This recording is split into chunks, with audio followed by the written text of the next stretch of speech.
नमस्कार दोस्तों, आज 20 अक्टूबर है और आज के द हिंदू में क्या और क्यों पढ़े हम इसे लेके फिर से हाजिर हैं।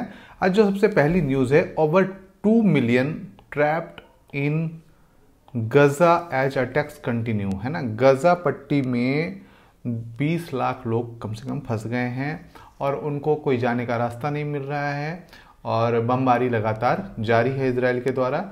इसी पे बात की गई। ये मानवीय संकट उत्पन्न हो गया है और ऐसा आज ही नहीं हुआ है, ऐसे मानवीय संकट कई बार उत्पन्न हुए हैं। लेकिन यहाँ पे ये कहना है कि कई लोग इसको मानवीय संकट बोलते हैं, मानवीय त्रासदी बोलते हैं और इजराइल से अपील कर रहे हैं। लेकिन ये हमें चीज़ें एक जस्टिफाई करने के पहले हमें ये सोचना चाहिए कि हम जंग क्यों शुरू करते हैं, है ना। हम किसी को क्यों उकसाते हैं, क्या कारण है। ठीक है, लड़ाई है, शांतिपूर्वक समाधान करिए, लेकिन जब जंग में फंस जाते हैं तो फिर हम रोना शुरू कर देते हैं, है ना। तो खैर उसकी बात अलग है, लेकिन इसका क्या अर्थ या इस तरीके की जो मानवीय त्रासदी आती हैं वो किसी भी के लिए अच्छी बात नहीं है, किसी भी धर्म के लिए अच्छी बात नहीं, किसी भी समुदाय के लिए अच्छी बात नहीं है ना। तो इस प्रकार के जो चीज़ें हैं उनसे बचना चाहिए या इनसे हमें सीख लेनी चाहिए। पूरे विश्व को आगे आना चाहिए और सीधी मध्यस्थता करके, बातचीत करके समस्याओं को हल करना चाहिए। लेकिन यहाँ पे दिक्कत ये है कि समस्याओं को हल करने में शांति समझौता होने के बावजूद वो क्या करते हैं, अपनी ताकत समेटते हैं और फिर से हमला कर देते हैं, और यही दिक्कत है ना। तो खैर इसको पढ़ लीजिएगा आप। इसके बाद है मोदी प्रोमिसेस एड फ़लस्तीन। मोदी ने ये कहा है, प्रधानमंत्री ने हमारे कहा है कि हम जो सहायता दे रहे हैं वो सहायता देते रहेंगे फ़लस्तीन को, ये कंटिन्यू रहेगा। इसी पे बात की गई। अगली जो न्यूज़ है वो है south west monsoon withdraw from India. South west monsoon, है ना, दक्षिण पश्चिम मानसून जो south ended and the north east monsoon is likely to set in the next 72 hours, India meteorological department.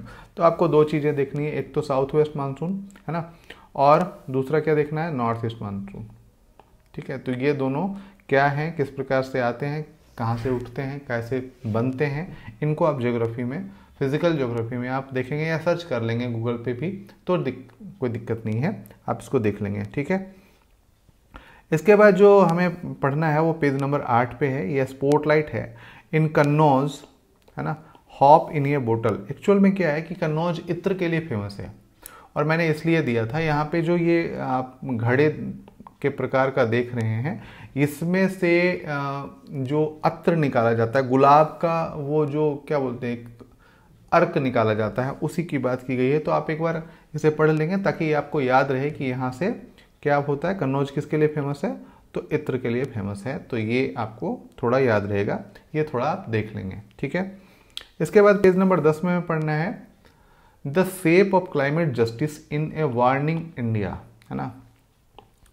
The shape of climate justice जैसे G20 summit में held in जो हुआ है, और उसके बाद क्या है कि वॉलंटरी डबलिंग कैपेसिटी एंड ये energy efficiency improvement by 2030, Delhi declaration, climate questions. और यहाँ पे वही फिर मामला चला गया कि India's historically lower emission economic growth has taken precedence over climate concern, but such an approach evade concerns climate justice such as in effect inequality.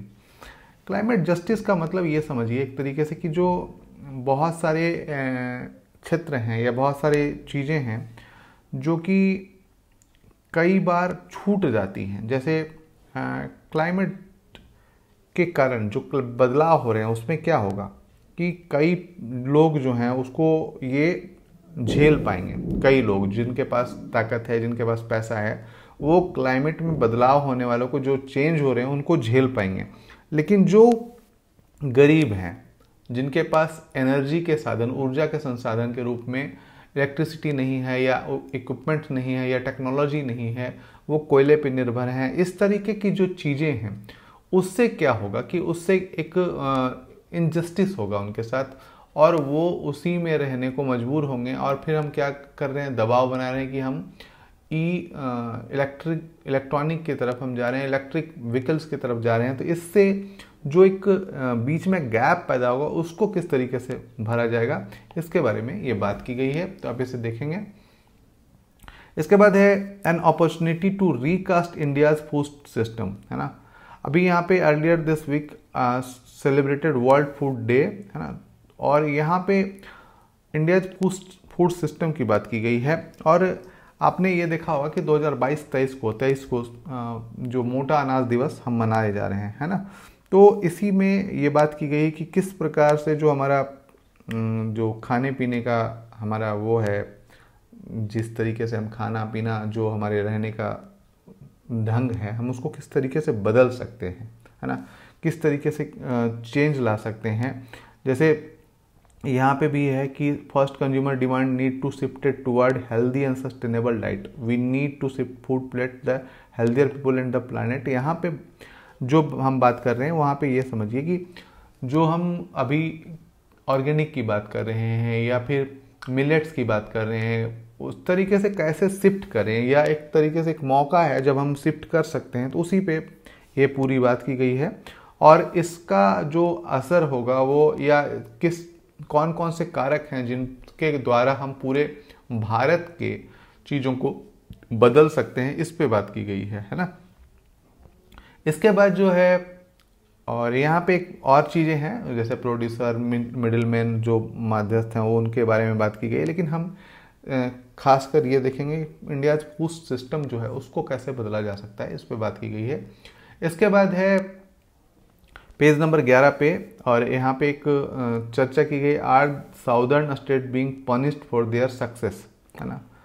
A week ago Tamil Nadu finance minister Thangam तेनलू union government of showing a step mother attitude toward the state of our development. दरअसल क्या है कि ये जो दक्षिण के राज्य हैं वो हमेशा उत्तर भारत या जो केंद्र की सरकार होती है उन पर ये इल्ज़ाम लगाते रहते हैं कि ये जो है सौतेला व्यवहार हमारे साथ कर रही हैं। तो क्या ये सही है, या क्या ये किस हद तक सही है?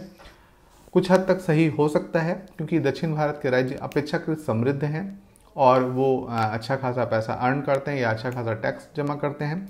तो उसके बावजूद उनको इग्नोर किया जा रहा है या उनके साथ सौतेला व्यवहार किया जा रहा है, इस पर एक चर्चा की गई है, तो आप इसे देख सकते हैं। इसके बाद जो हमें पढ़ना है वो पेज नंबर 12 में है, YSLL also need to be reform. यहाँ पे स्पेशल एंड जो लोकल लॉ हैं, special and local law have immense quantitative and qualitative relevance in the Indian criminal justice. अब यहाँ पे कई चीज़ें हैं जिनको आप ये देखेंगे कि कई छोटे छोटे जगहों पे या पंचायतों में या जो गवर्निंग बॉडीज़ हैं, स्वायत्त क्षेत्र हैं, ऑटोनॉमस बॉडीज़ हैं, उनमें कई बार लोकल और स्पेशल लॉ या कानून की बात करती है और उसी के तहत सज़ा भी दे दी जाती है। तो क्या YSLS also need to be reform, जैसे हमने IPC और CRPC में अभी चेंज करना शुरू करा है, इसके लिए बिल ले आए हैं, क्या उसी के अनुसार स्पेशल और लोकल लॉ जो हैं उनमें भी बदलाव करना चाहिए? इसी पे एक चर्चा की गई है, तो आप इसे देख सकते हैं। इसके बाद है why are the earthquake frequent in Afghanistan, है ना। हिंदुकुश पर्वत पे बसा हुआ है तो फ्रीक्वेंटली आ रहा है, तो बार बार क्यों आ रहा है, इसी पे एक चर्चा थोड़ी सी की गई है, तो आप इसको देख सकते हैं। नहीं भी देखेंगे तो चलेगा, लेकिन फिर भी ज्योग्राफी के हिसाब से थोड़ा सा देख लेना चाहिए आपको कि क्यों यहाँ पे बार बार वो मतलब भूकंप आ रहे हैं, है ना। इसके बाद जो है पेज नंबर 16 में हमें देखना है।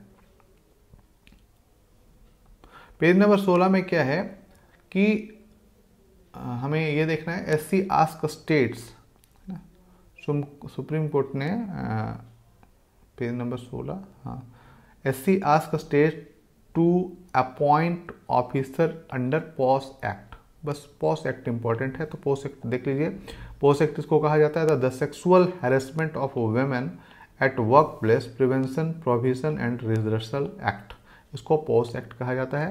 इसका ये लिख लीजिएगा, हो सकता है इसे एक तरीके से कभी PT के हिसाब से क्वेश्चन पूछ दे, तो बस इतना ही आपको जानना है, इसके अलावा कुछ नहीं जानना है इसमें। इसके बाद जो हमें पढ़ना है वो पेज नंबर 18 पे है। पेज नंबर 18 पे चलते हैं। पेज नंबर 18 पे है कि India share of growth to rise 18%। अब यहाँ पे एक चीज़ समझा देता हूँ इसमें, शायद इसमें समझ में थोड़ा ना आए। जो पूरे विश्व की ग्रोथ है उसमें 50% जो है वो कौन शेयर करता है, तो इंडिया एंड चाइना, ठीक है। इंडिया एंड चाइना ग्रोथ करता है। तो इंडिया और चाइना को मिला के 50% ग्रोथ है, जिसमें चाइना का पार्ट अभी 34% है और इंडिया का पार्ट 16% है, जो आगे बढ़ के 18% के करीब होने वाला है ना। तो बहुत तेजी से भारत ग्रोथ कर रहा है, 18% तक पहुंच गया, ये बहुत बड़ी बात है। तो इसी पे ये पूरी बात की गई है कि किस प्रकार से भारत जो है, जैसे currently China and India contribution global growth is 50% सेठ कृष्णा। तो ये एक तरीके से आपको देखना है, और जो मैंने समझाया इसी पे कि 50% ग्रोथ जो है इंडिया और चाइना का, उसमें 16% ग्रोथ इंडिया का है और 34% अभी चाइना का है। धीरे धीरे इंडिया 16 to 18% आ जाएगा। यही कुछ दिन पहले तक मुझे लग रहा है कि ये काफ़ी कम था और आज ये काफ़ी बढ़ गया है ना। तो इसको आपको देखना है। इसके बाद जो साइंस का लास्ट पेज होता है उसमें एक चीज़ दिखा गया कि seeing the magic of AI artificial intelligence application on ophthalmology है ना, ऑप्थेल्मोलॉजी। उसमें क्या है कि आँखों के इलाज के लिए किस प्रकार से एआई का यूज किया जा सकता है, इसी के बारे में बात की गई है। तो आप इसको देख सकते हैं। इसके बाद एक है now a portable sterilization system that will be benefit remote areas. आपने देखा होगा कि कई बार जो अभी कुछ दिन पहले एक न्यूज आई थी, एक आर्टिकल था कि जो सर्जरी का माहौल होता है वो टॉक्सिक ना हो, या उसमें जो गंदी चीज़ें ना हो, या वो साफ़ सुथरा हो, तो सर्जरी के बाद जो होने वाला खर्चा है वो काफ़ी कम हो जाता है। तो सबसे बात है, सर्जरी के जो सामान हैं, जो सर्जिकल आइटम्स होते हैं, उनको स्टरलाइज नहीं किया जाए तो वो काफ़ी नुकसान पहुंचा सकते हैं, है ना। तो इसी पे बात की गई कि अब ये एक जो पोर्टेबल स्टरलाइजेशन सिस्टम आ गया है, जिसको हम कहीं पे भी ले जा सकते हैं, और उसके साथ क्या होगा कि रिमोट एरिया जो हैं, दूर दूर के क्षेत्र जहाँ पे ऐसी सुविधाएं नहीं हैं, उनको आसानी से ये उपलब्ध कराया जा सकता है, जिससे वहाँ के औजार हथियार, जो औजार होंगे जो सर्जिकल में काम आते हैं, उनको स्टरलाइज किया जा सकता है, जिससे बीमारियों या संक्रमण का खतरा बहुत कम किया जा सकता है। तो आज के लिए दोस्तों इतना ही। यदि आप पहली बार आए हैं तो सब्सक्राइब कर लीजिए, लाइक कमेंट शेयर जरूर करें। धन्यवाद।